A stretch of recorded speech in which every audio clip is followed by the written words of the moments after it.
Segundo! Vem com a gente começar mais uma super semana do Gazeta Esportiva. Como é que foi o seu final de semana? Tudo bem por aí? Por aqui tá tudo ótimo, porque eu tava morrendo de saudade de vocês aí de casa. Bora juntos até às 7 da noite? Bora? Então vem ver quem tá comigo aqui hoje. Olha que dupla! Vocês são da mesma família? Quase, ó, a gente é parecido, mas... Quase aqui, tudo parecido. Por pouco, hein, Xará? Por um detalhe. Delícia de dupla. Sem dúvida. Café com leite. É uma delícia de dupla. Nosso tetracampeão Miller. Nosso super comentarista peso pesado, Alex Miller. Mas tô emagrecendo, peso pesado no bom sentido. Pois eu não sei, acho que eles quiseram falar que você tá gordinho, mas você não tá, cadê? Emagreci 11 quilos em 2 meses. Tá cheinho, tá cheinho. Não foi isso que o diretor peso pesado no sentido de experiência, de bagagem. Muito bem, que alegria, então. O programa de hoje tá recheado de gols e tem polêmica. Hoje tem o empate do Santos contra o Atlético Mineiro em um jogo que gerou muito debate sobre a permanência do goleiro Brazão em campo. Tem também a vitória do São Paulo, mas com dor de cabeça para o técnico Hernan Crespo. E o Palmeiras venceu, convenceu e se prepara agora para a Libertadores. E o Corinthians? No Corinthians o Alexandre Silvestre vai falar sobre a situação do Garro e também sobre uma declaração do técnico da seleção brasileira sobre o goleiro Hugo Souza. O que será que o Ancelotti falou do Hugo Souza? Deve ser coisa boa, né? Coisa boa, né? Tudo isso depois dessas dicas, fica aí. De volta, turma. Olha, o programa de hoje começa com o empate do Santos, recheado de polêmica na partida contra o Atlético Mineiro. Bora assistir. Santos e Atlético Mineiro se enfrentaram na Arena MRV e logo no início do jogo, Neymar sentiu o tornozelo. Culpa do gramado sintético? Em seguida, o camisa 10 teve a oportunidade de abrir o placar, mas desperdiçou a chance e, novamente, levou a mão ao tornozelo.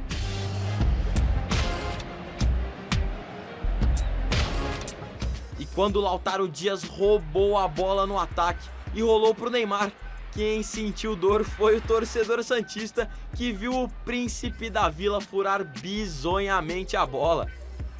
Na segunda etapa, mais dores em campo. Dessa vez na dividida entre Igor Gomes e Brazão. E quem se deu mal foi o goleirão santista, que ficou com um galo gigantesco na testa, mas continuou em campo. Novo duelo entre Igor Gomes e Brazão, mas desta vez com gol pro Atlético Mineiro. 1-0 Galo.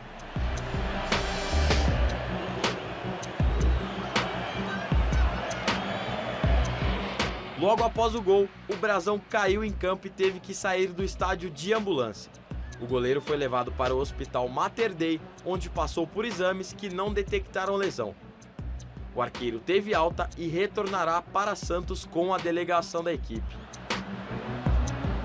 Após a paralisação, o Santos foi para cima em busca do empate e Lianco derrubou o Tiquinho na área. O juiz marcou o pênalti e o próprio atacante bateu cruzado para definir o marcador. Atlético 1, Santos também 1.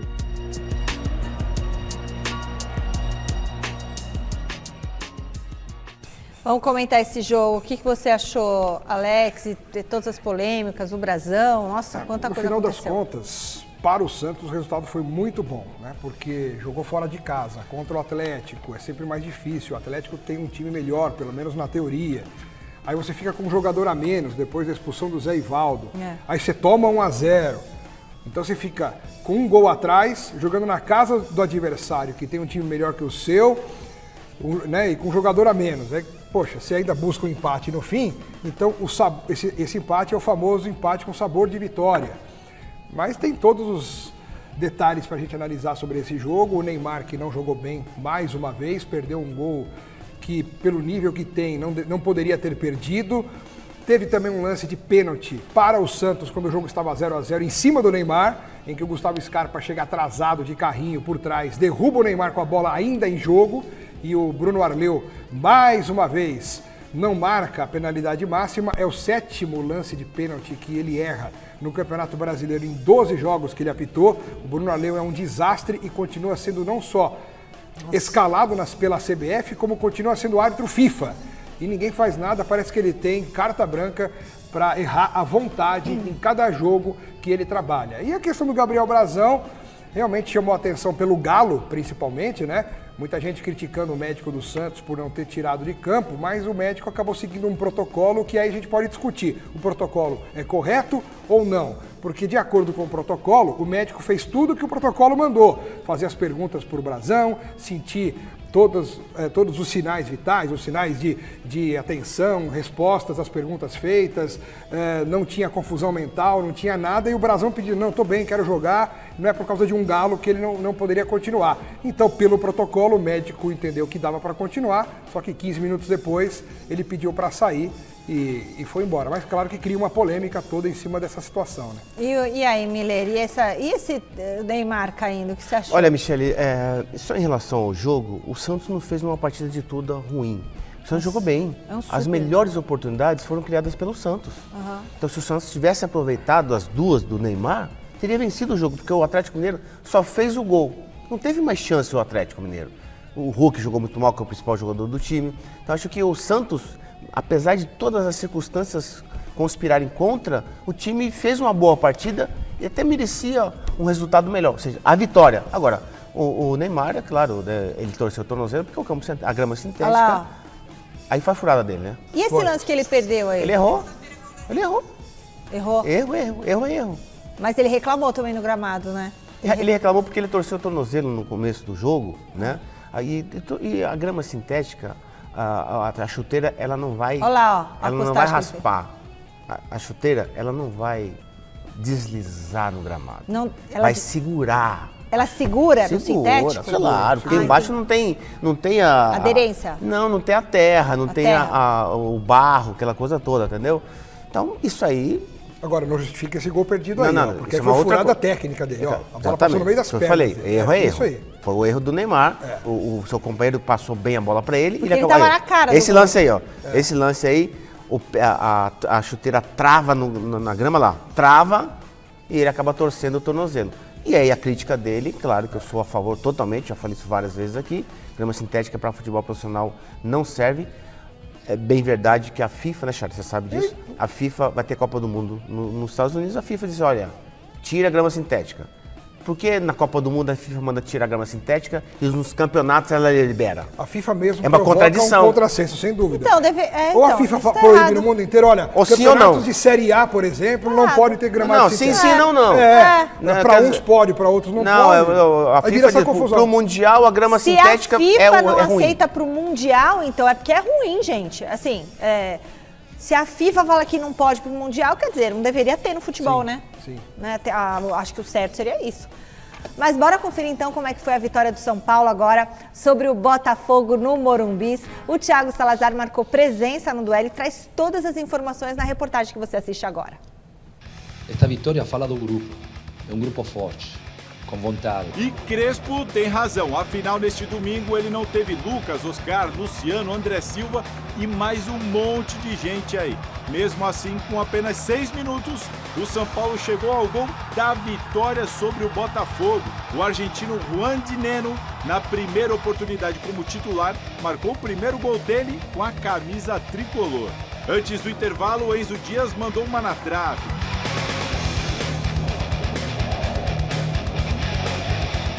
E o goleiro Neto do Fogão pediu substituição. Léo Link foi para o jogo e sofreu no segundo tempo. Tapia, 2 vezes, quase ampliou. Na segunda, aliás, ele até marcou, mas o lance foi anulado por impedimento.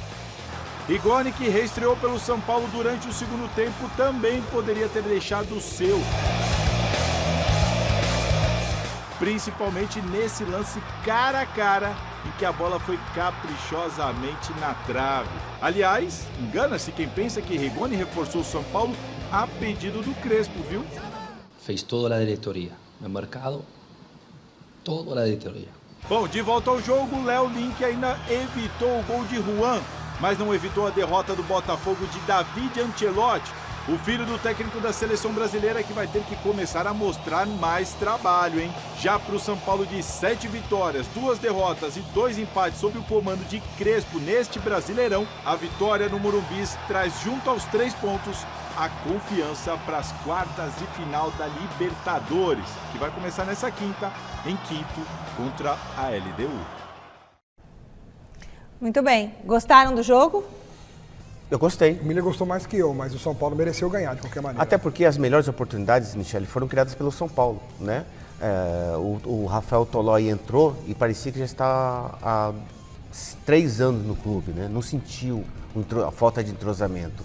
Assim como o Rigoni, o argentino, jogou muito bem, ele tem muita força, ele chuta bem de fora da área e tem a confiança do treinador. Apesar de vários, o São Paulo ontem, Michele, teve 7 desfalques. 7 E jogadores que são importantes e decisivos nas partidas, em especial o Lucas Ferreirinha e o Luciano, que estava suspenso. Então, são desfalques consideráveis. Mesmo assim, o São Paulo apresentou um bom futebol. Time do Botafogo, um time fraco, um time que não teve reação nenhuma, entrou mesmo para perder. E o São Paulo, claro, dentro de casa, procurou o resultado a todo instante. Como eu disse, teve as melhores oportunidades, bola na trave, gol anulado, quer dizer, o São Paulo poderia ter feito 2, 3-0, que teria sido um placar normal. Muito bem. Não, Xará? Sem dúvida, poderia ter sido um placar normal 2-0, inclusive por essa chance que o Tapia perdeu, o Rigoni perdeu, o São Paulo... Não, o Tapia até fez o gol, mas foi anulado, porque ele estava impedido. Mas o gol que o Rigoni perdeu realmente foi uma pena, né? Porque a volta dele ao São Paulo... Porque a jogada foi bonita. Foi bonita, o contra-ataque que ele puxou, né? Velocidade, conseguiu com a bola chegar à frente do zagueiro, chutou meio mascado e aí ele não teve o direcionamento da bola, talvez como ele gostaria, né? A bola bateu na trave caprichosamente, não entrou, ela saiu e o São Paulo não fez o segundo gol, mas também a gente tem que ressaltar que o Botafogo está uma grande bagunça, tem ótimos jogadores, inclusive no banco, e o técnico, o filho do nosso treinador, está perdidinho no comando do Botafogo, né? Não está conseguindo acertar o time não, cara. Mas, Michele, lembra do Domenech no Flamengo? É uma coisa. Ele foi auxiliar do Guardiola há 200 anos. E não conseguiu ter sucesso no Flamengo. É a mesma coisa do filho do Ancelotti. Ele foi um auxiliar. Agora ele é um protagonista, um treinador. Não tem experiência isso não é uma e regra, também né? não tem competência, porque os jogos que eu vi do Botafogo, ele não está conseguindo fazer o time jogar. O Kleber Xavier. Exatamente. Mas O o Tite também. Xavier precisa ter mais experiência. Já o Scaloni, que era da Argentina, Não. ele era auxiliar técnico, ele deixou de ser e virou técnico da seleção aí você argentina. está falando de uma outra dimensão. Tá, tudo bem. Os treinadores aspirantes argentinos são muito melhores que os brasileiros. Vamos abrir o telão para conversar com a Marina Buffon, direto do CT da Barra Funda. Boa noite, Ma. O Crespo tem dor de cabeça para o jogo da Libertadores na quinta? Tem sim, viu, Michele? Boa noite para você e para todo mundo que está acompanhando a gente nessa segunda-feira, início de semana. Como você falou, quinta-feira já tem jogo da Libertadores. O São Paulo viaja lá para Quito, no Equador, para enfrentar a LDU nessa partida de ida das quartas de final da competição. E aí o Hernan Crespo não sabe quem ele vai colocar na lateral esquerda. E eu explico por quê. Ontem, durante a partida, o Enzo, um dos grandes nomes aí do jogo, deu até assistência para o gol do Dineno, depois quase fez um gol de falta, como vocês estavam comentando, sentiu um problema no tornozelo, precisou ser substituído, ali mesmo no banco de reservas, acabou fazendo aquele primeiro tratamento com gelo na região e tudo mais. Acontece que hoje o clube confirmou, de fato, que ele sofreu ali um trauma no tornozelo esquerdo, vira uma dúvida para o jogo de quinta-feira. Aí você deve pensar, mas tem o Wendel. Pois bem, o Wendel entrou no lugar do Enzo, jogou todo o segundo tempo, mas ele sentiu um problema no adutor da coxa esquerda. Também realizou exames de imagem hoje aqui no CT. Felizmente não foi constatada nenhuma lesão, mas teve ali um problema mesmo, de repente por estar um tempo maior sem jogar por essa quantidade de minutos, enfim, mas fica aí então a dúvida, quem Hernan Crespo vai conseguir colocar na lateral esquerda na próxima quinta-feira. Se nenhum dos dois estiverem aptos a jogar, o jovem Patrick Lanza pode ser o escolhido aí pelo técnico se for fazer essa função de lateral esquerdo propriamente dito. Tá certo? Então essas são as informações sobre a lateral esquerda do São Paulo. Já outras notícias aqui positivas são nessa reapresentação de hoje no CT. O Ferreira, que não jogou ontem por conta ali de um desconforto no próprio adutor também da coxa, treinou normalmente, não deve ser problema para quinta-feira. Lucas e Oscar estão ali avançando nas suas recuperações. O Oscar, que vem tratando esse problema na lombar, nas vértebras ali, bem avançando, já está treinando um pouquinho mais no gramado. E o Lucas correu pela primeira vez hoje na esteira. Ele fez aquela artroscopia no joelho e correu pela primeira vez ali na esteira. Deve estar próximo também de retornar para correr no gramado. Essas são as notícias, então, do São Paulo desta segunda-feira. E aí eu vou deixar essa dor de cabeça para vocês discutirem da lateral esquerda do São Paulo. Mi. Obrigada, Má. Nossa, faz tempo mesmo no Oscar e o Lucas que não jogam, né? Não, o Oscar passou por cirurgia diferente, teve né? a cirurgia, mas faz tempo. Mas o Lucas também passou por cirurgia. Também. Fez uma artroscopia no joelho. Deve voltar só no final do mês. Mas quinta-feira joga o Enzo e o Patrick fica no banco. O Wendel fora. Bom, mas aí eles voltando, dá belo upgrade no time, O né? Lucas é o melhor jogador do São Paulo. Só que o Lucas acho que não consegue pegar essa fase de Libertadores. O Lucas só vai poder jogar 90 Libertadores minutos, se chegar à semifinal, aí tem alguma possibilidade de pegar o Palmeiras ou o River. Ele né? vai voltar no final do mês, aí gradativamente, aquela coisa toda, né? Aí joga tipo 30 minutos, readquirir o ritmo de jogo, aos poucos, aquela coisa toda. Mas o Lucas é um titularíssimo do time, é o melhor jogador do time. Então o Lucas, ele tem a cadeira cativa, né, no caso. Estando pronto, estando bem, vai titular jogar. Absoluto. Beleza.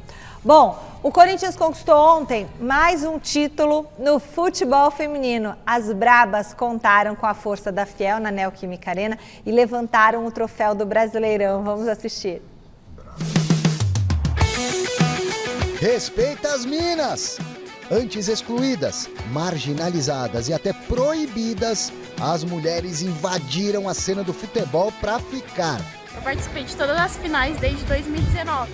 Representação total aqui em Itaquera pelas Bravas, invasão total e mostrar que o futebol feminino também tem público, também tem gente que quer assistir. Eu já vim em várias finais do masculino, mas vir na primeira do feminino aqui é gigantesca, a emoção é muito grande. A final do Campeonato Brasileiro Feminino levou 41 mil pessoas à Neoquímica nesse domingão, com renda superior a R$1 milhão. O que a gente só precisa disso, né? Um estádio, que muito antes a gente sabia que só quem jogava era o masculino, então estão provando que o futebol feminino tem totais condições também de lotar, né? Brabas do Corinthians versus cabulosas do Cruzeiro. Respeitando-se paixões clubísticas, a conquista já estava definida antes do jogo na visão desse homem. Agora, se der Cruzeiro, ganha o futebol feminino mesmo assim com uma decisão como essa? Eu creio que sim. Muito o futebol brasileiro feminino tem que crescer, como é nos Estados Unidos, na Europa. Lugar de fala? Lugar de mulher. É em qualquer lugar. Lá embaixo, multicampeãs atuando em casa. As Brabas do Coringão partiram para cima.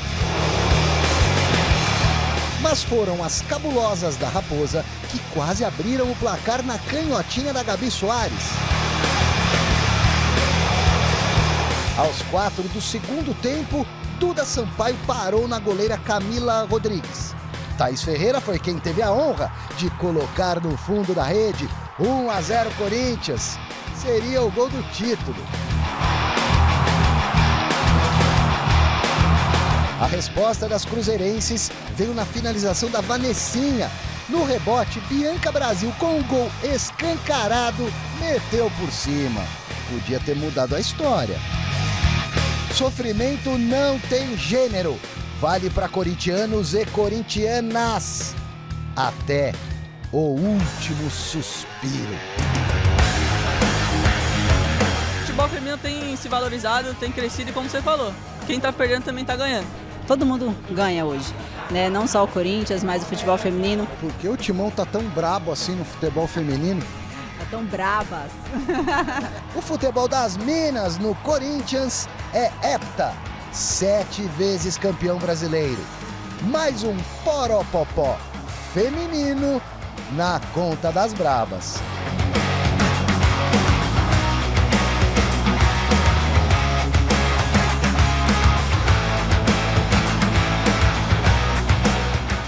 E as Brabas? Cadê o Corinthians? Pachecão, você tá aí?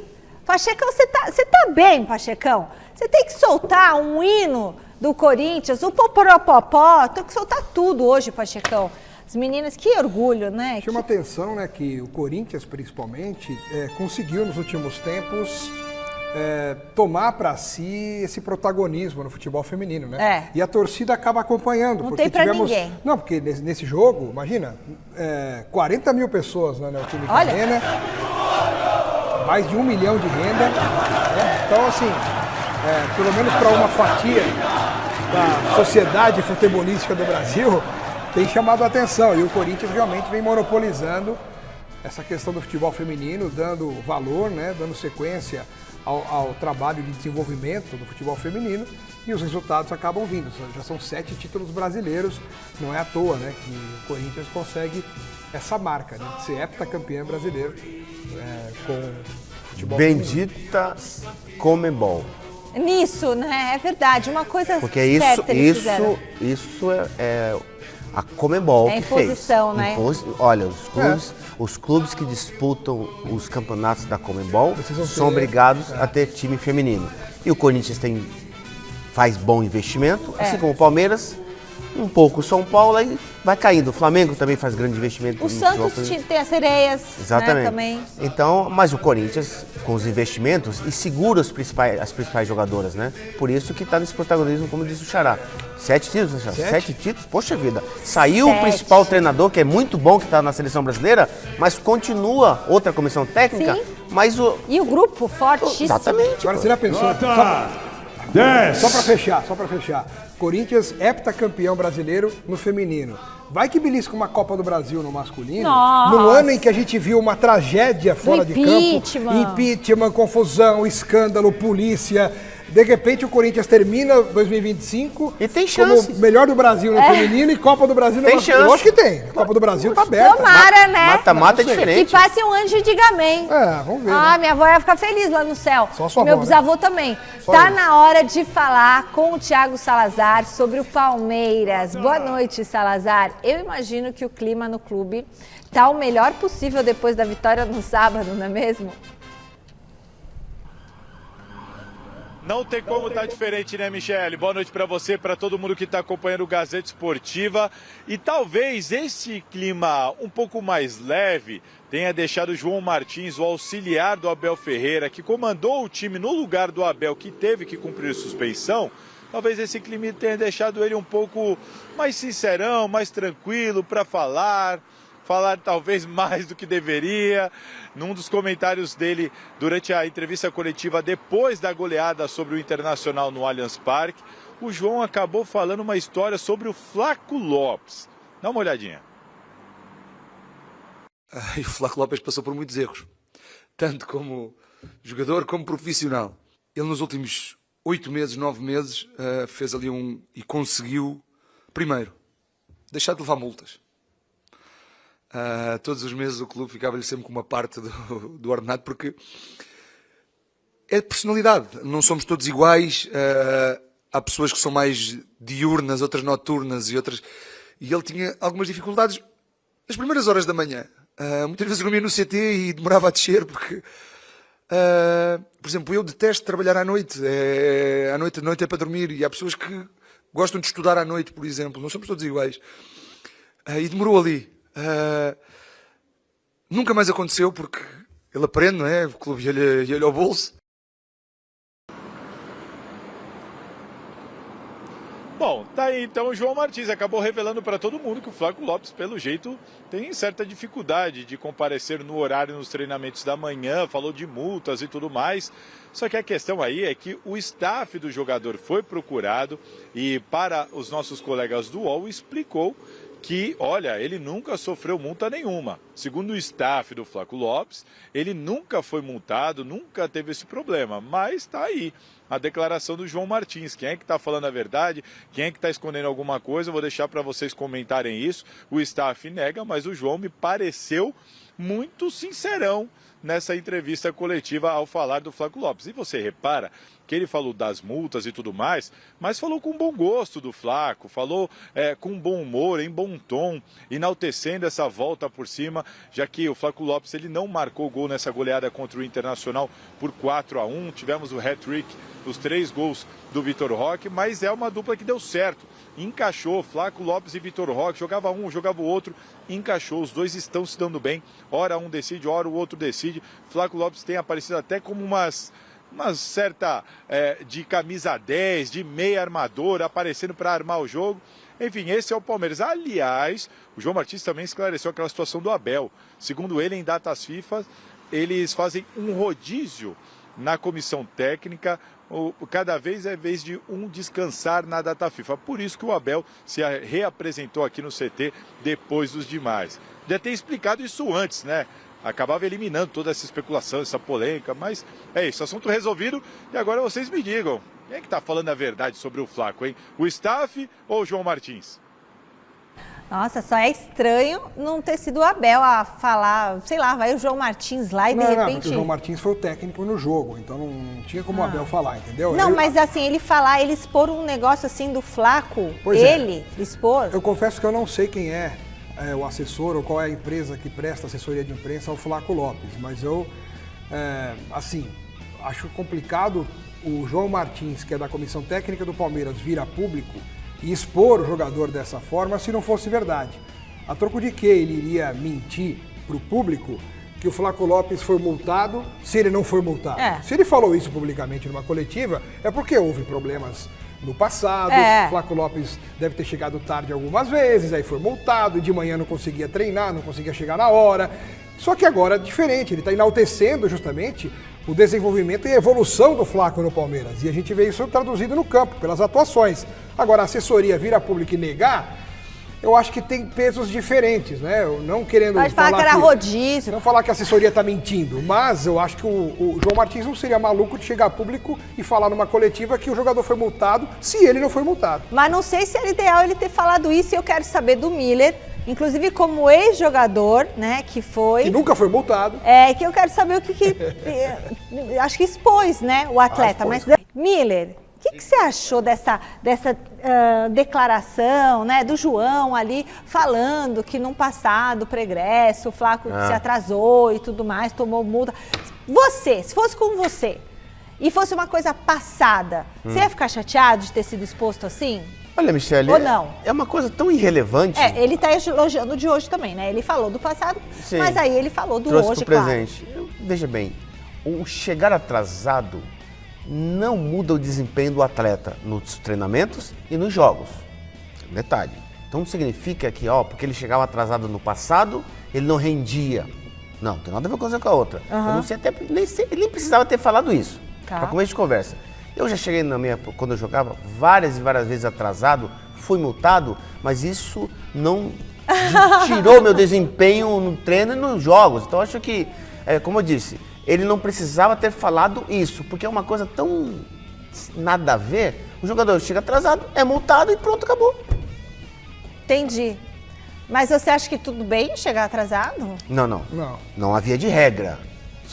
Chegar de vez em quando atrasado é uma coisa. Do jeito que o João Martins falou, parece que ele chegava de vez em quando. Agora, chegar constantemente atrasado é diferente. É outra história. É diferente. Mas o João Martins, eu acho que fez um compilado da situação do Flaco. Falou que chegou atrasado algumas vezes, tomou multa, chegou franzino, corpo fininho, e que agora ele já está diferente, aí sim, melhorou, está mais forte. Aí sim. O Flaco Lopes, de 3 anos atrás, fisicamente ele era mais fraco, era franzino, corcundinho. Até porque a preparação... Ele era mais flaco. Até porque, Michele, o time que ele jogava era um time pequeno na Argentina. Então não tinha preparação do Palmeiras. Né? O Palmeiras, os jogadores, fisicamente, são muito fortes. Sim. Entendi. Bom... Avante, Flaco. Pronto. É o que vai. O que importa é o agora. O que importa é o momento. Vamos pronto, ver o presente. Agora o nosso contato é com Alexandre Silvestre, no Parque São Jorge. Boa noite, Silver. O Timão venceu no sábado, mas ficou com algum problema para a sequência da temporada, é isso?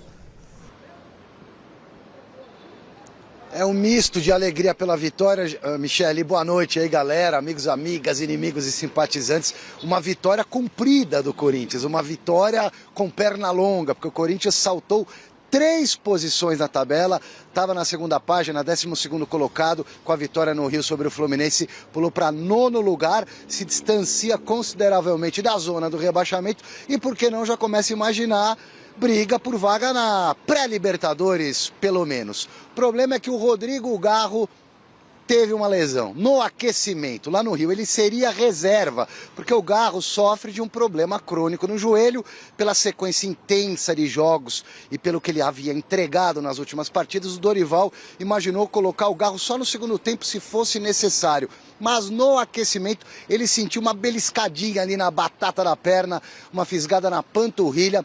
Foi cortado do jogo, não ficou sequer no banco, e depois do exame de imagens saiu o resultado divulgado hoje à tarde pelo Corinthians: lesão grau 2 na panturrilha direita do Rodrigo Garro. E o Dorival Júnior já imaginava isso logo depois da partida, antes mesmo do resultado do exame, pelo qual o Garro passou. O Garro, que tem 26 jogos na temporada, 19 como titular, 2 gols e 5 assistências, não vai enfrentar o Sport do Recife, o próximo jogo do Corinthians, na Ilha do Retiro, domingo que vem. E o Dorival, lá no Rio, já estava imaginando isso. Vamos ouvir o professor? Mensurador é muito difícil, não tem como fazê-lo. Hoje não foi nada relacionado a joelho. Se não me falha a memória, foi na panturrilha direita. Então, assim, primeiro vai fazer uma avaliação para depois a gente ter uma ideia daquilo que tem acontecido. Mas a nossa preocupação com ele é grande, tanto é que nós estamos tentando administrar o máximo possível para que ele esteja maior parte do tempo em campo, em condições de poder nos ajudar. Por isso que em algumas partidas, fatalmente, ele iniciará no banco de reservas, assim como nós temos feito com a grande maioria de jogadores. É impossível, às vezes, a gente colocar jogos em sequência, como nós fizemos, quarta, sábado, a recuperação ela é curta.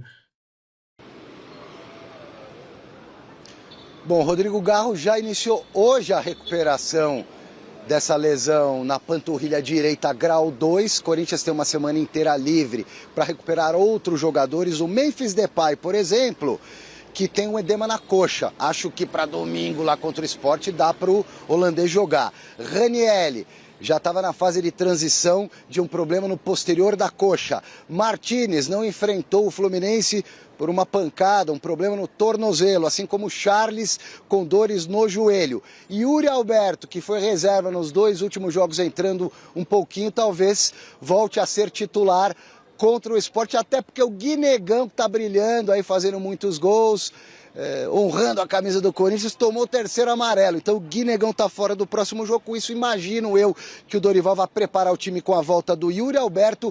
E o Bidon é uma boa notícia, porque cumpriu suspensão contra o Fluminense e volta, se o Dorival quiser, como titular no final de semana. Já eu volto para falar de Hugo Souza, que está com moral em relação ao professor Carlos Ancelotti, o técnico da seleção brasileira.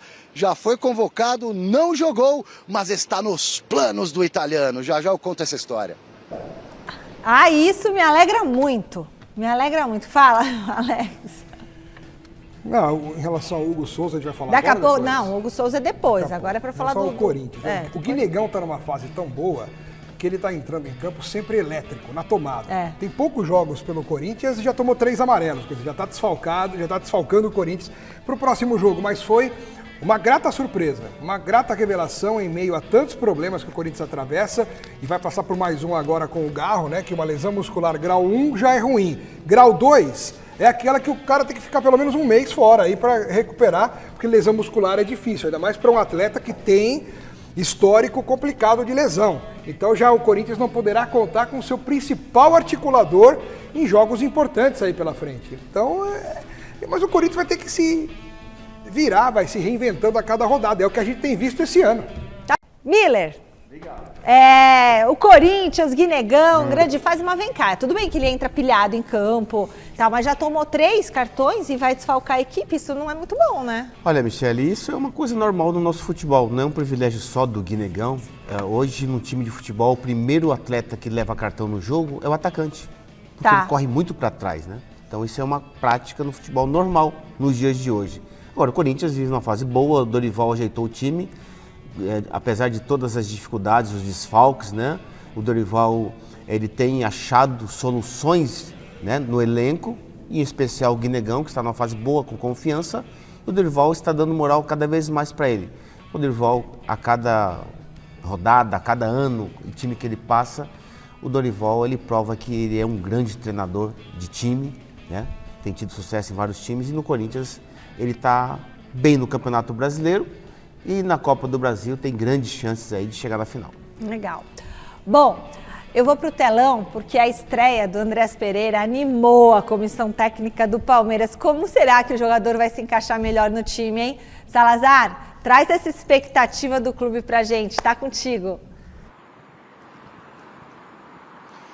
Pois é, e todo mundo querendo saber se ele vai ser titular nessa quarta-feira contra o River Plate, jogo que abre as quartas de final da Copa Libertadores da América, jogo no Monumental de Núñez, em Buenos Aires, jogo de volta marcado aqui para o Allianz Parque, Michele. Uma grande dúvida é onde o Andrés Pereira vai jogar, o João Martins falou sobre isso. Aliás, antes de mostrar o João Martins explicando as ideias da comissão técnica do Palmeiras, importante a gente lembrar que a diretoria do Palmeiras confirmou as mudanças na lista de jogadores inscritos para essas quartas de final da Libertadores da América. Os contratados, Carlos Miguel, Jefté e Andrés Pereira, entraram nos lugares do Richard Rios, Vanderlan e Matheus. Então o Palmeiras fez essa troca pelos 2 trios. Andrés Pereira, portanto, completamente liberado para jogar. Agora, onde ele vai jogar? Diz aí, João Martins. Sim, ele fazia várias funções no clube dele, o clube onde ele estava, o que para nós é muito bom, muito positivo. Fazia de 8, fazia de 10, fazia de interior pela direita. E isso dá-nos várias opções para poder pensar, dependendo do adversário, dependendo do jogo. Mas agora, mais do que tudo, nós olhamos e está duro. Temos todos que trabalhar. A função do treinador, ainda bem que é dele, escolher os melhores. Ele que fica com os cabelos brancos e com as dores de cabeça. O Abel que tem os cabelos brancos para decidir, mas a gente pode palpitar. Então vou passar a bola para vocês opinarem onde deve jogar o Andrés Pereira e também comentar essa troca dos 2 trios aqui para essas quartas de final. Melhorou? Subiu o nível ou caiu o nível com essas mudanças na lista de inscritos do Palmeiras para a Libertadores? Passa a bola para vocês. Um abraço. Abraço, Salazar. Brigadão. Onde você acha, Miller, que tem que jogar o Andrés Pereira? No meio-campo, de segundo volante. Meia, não. Ele não sabe jogar de costas, ele é um jogador que vem de trás, né, jogando de frente, né? Vem de trás pela frente, né? Ele se destacou no Flamengo, lá fora assim, e ele não pode mudar a sua posição.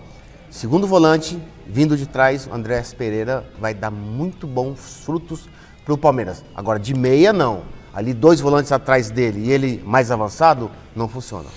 É isso, ele vai acabar jogando assim, tanto é que quando ele entrou contra o Internacional, ele justamente ocupou a vaga do Lucas Evangelista, que é o segundo volante.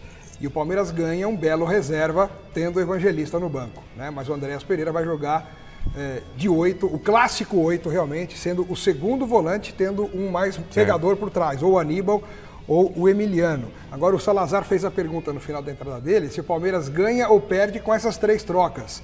E evidentemente, pelo menos na minha opinião, o Palmeiras ganha e ganha bastante. Porque no gol era um terceiro goleiro menino da base, o Matheus. Então, é isso. O Carlos Miguel entra no lugar do Matheus. O Carlos Miguel é o goleiro do futuro do Palmeiras. Então já valeu, né? Carlos Miguel. Aí passa para a lateral esquerda. Carlos, peraí, o Miller então também. Vamos lá, Miller, Matheus ou Carlos Miguel? É Carlos Miguel, né? Não tinha que ser o Everton ou o Carlos Miguel? Não, Mia, os três que saíram da lista. Saíram, entendi. A comparação se o Palmeiras perdeu ou ganhou com essas 3 mudanças. Entendi. Ganhou, com certeza. Ganhou Carlos muito, Miguel. né? O Carlos Miguel acho que não tem, é indiscutível. É o goleiro futuro do Palmeiras. Próximo, olha lá. Vanderlan ou Jefté? Aí, eu não sei. Não, ele ganhou, porque o Jefté, ele foi uma boa surpresa para todos. Tá. Pouca gente conhecia o Jefté. E ele está provando na prática, né, Michará? Sendo um bom jogador. Você acha, Alex? Se bem que o Vanderlan, saindo, se eu entrasse na vaga dele na lateral esquerda, acho que o Palmeiras ganharia. Não tanto pelo Vanderlan em si, mas ele já não estava mais conseguindo caminhar dentro do Palmeiras. Ele já estava com as pernas amarradas, presas, não tinha mais condição emocional de entrar em campo com a camisa do Palmeiras. Não deu mais, igual o John era no meio campo, que teve que ir embora para brilhar no Bragantino. Que é um bom jogador. Quem sabe no Bragantino, o Vanderlan desenvolva o seu futebol, mas no Palmeiras não dava mais. Por isso que o Jefté acaba sendo melhor para o Palmeiras do que era o Vanderlan. E o próximo, olha lá, Richard Rios e o Andrés Pereira, super, né? Se bem que o Richard Rios foi muito importante, foi destaque não é uma mudança radical. Não, mas o Andrés Pereira é muito mais jogador que o Richard Rios. Eu acho o Andrés Pereira mais jogador, porque o Andrés Pereira, ele é mais técnico, ele chuta bem também de fora da área, né? Coisa que o Rios fazia bastante no Palmeiras. Então acho que é uma troca praticamente no mesmo nível, né? Então acho que o Palmeiras tem ganhado na venda e na compra. E aí, Alex? É uma troca mais ou menos do mesmo nível, mas se o Andrés Pereira confirmar as expectativas e jogar o que sabe no Palmeiras, eu acho que ele tem totais condições de superar o que o Richard Rios fez pelo Palmeiras. Sendo que o Richard Rios no Benfica, por exemplo, já está recebendo críticas, não está jogando como o pessoal esperava lá. Michele, é que a dinâmica de jogo do Andrés Pereira é melhor que a do Rios. Ele acelera mais o jogo que o Rios. O Rios prendia muita bola. Bom, o goleiro Hugo está cada vez mais forte nos planos do técnico da seleção brasileira, Carlo Ancelotti. Que história é essa, Silvestre? Conta pra gente. Michele, o Hugo Souza foi convocado na última rodada das eliminatórias sul-americanas e claro que só por esse motivo, além do que ele é um bom goleiro, um ótimo goleiro, está vivendo um bom momento, está nos planos do técnico. Se foi convocado, está nos planos, mas está mais do que talvez imaginássemos nesses planos. Então vamos aqui agradecer em primeiro lugar aos colegas da ESPN, que cedeu parte de uma entrevista dada pelo Carlos Ancelotti, o técnico da seleção brasileira, recentemente, nos últimos dias, falando justamente dos motivos pelos quais o Hugo Souza pode ganhar mais espaço ainda numa próxima convocação no futuro, até para a Copa do Mundo. Então, pelo visto, o Hugo Souza estará na próxima convocação. É o que dá a entender o Carlos Ancelotti. Os próximos jogos do Brasil, depois de encerrada para a seleção brasileira, as eliminatórias sul-americanas serão amistosos em outubro contra a Coreia do Sul e Japão. O Hugo Souza, com aquele pênalti que ele catou no mata-mata das quartas de final contra o Furacão Atlético Paranaense no jogo da classificação para a semifinal na Neoquímica Arena semana passada, chegou a 8 pênaltis defendidos. Ele ainda não tomou gol em outras 2 cobranças, porque as bolas foram para fora. Mas de 10 gols que ele não sofreu de pênalti com a camisa do Corinthians, 8 ele pegou, superou o Dida e está atrás apenas do Cássio Gigante, do Ronaldo Giovanelli e do saudoso Gilmar dos Santos Neves. Vocês gostam dessa ideia aí de ter um especialista para pegar pênalti? De repente o titular joga o jogo e na hora da disputa de pênalti, se tiver... coloca o especialista, eu não sei. Eu sou resistente a essa ideia, Michele.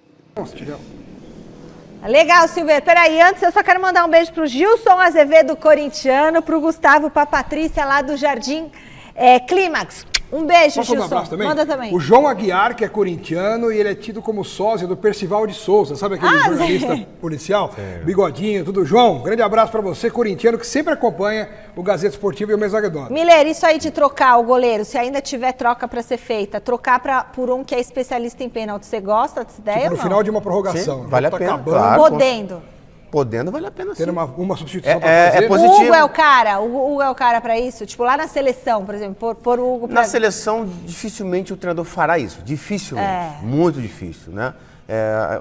O Hugo é a nova geração que vai assumir, né, a posição da seleção brasileira, assim como o Carlos Miguel no Palmeiras futuramente. São gerações boas para a nossa seleção. Mas se o Ancelotti falou que pensa em fazer isso com o Hugo, é porque é para fazer com a seleção brasileira. Ele quer levar o Hugo para ter uma alternativa dessa na Copa do Mundo, sendo que não seria algo inédito, mas você põe muita na não, conta da pessoa, gente. Na Copa do Mundo do Brasil, aqui em 2014, não sei se eu farei isso. o Louis van Gaal fez isso com a seleção da Holanda nas oitavas de final contra a Costa Rica e deu certo. Ele tirou o Sillissen, que era o grande goleiro da Holanda, e colocou o Tim Krul, que entrou, era um gigante de 5 metros de altura, 12 de envergadura. Mas o cara é tão bom para pegar pênalti, não é bom para jogar o jogo?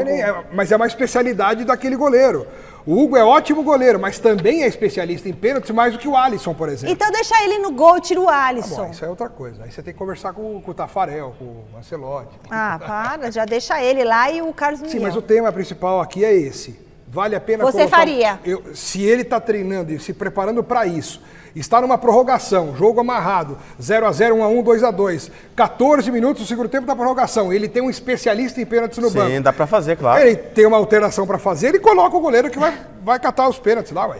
Beleza. Bom, turma, o que é, diretor? Tem enquete? Não tem enquete hoje. Hoje não teve enquete, gente. Teve. O que aconteceu? Acesse lá o site gazetesportiva.com e na sequência aqui do Gazeta Esportiva tem hashtag Tá no Jogo, né? gazetesportiva.com lá no YouTube, youtube.com/Gazeta Esportiva, tá certo? Acabou o programa. Já? Um beijo, Alex Miller, um beijo, Miller. Na sequência tem Jornal da Gazeta. Até amanhã.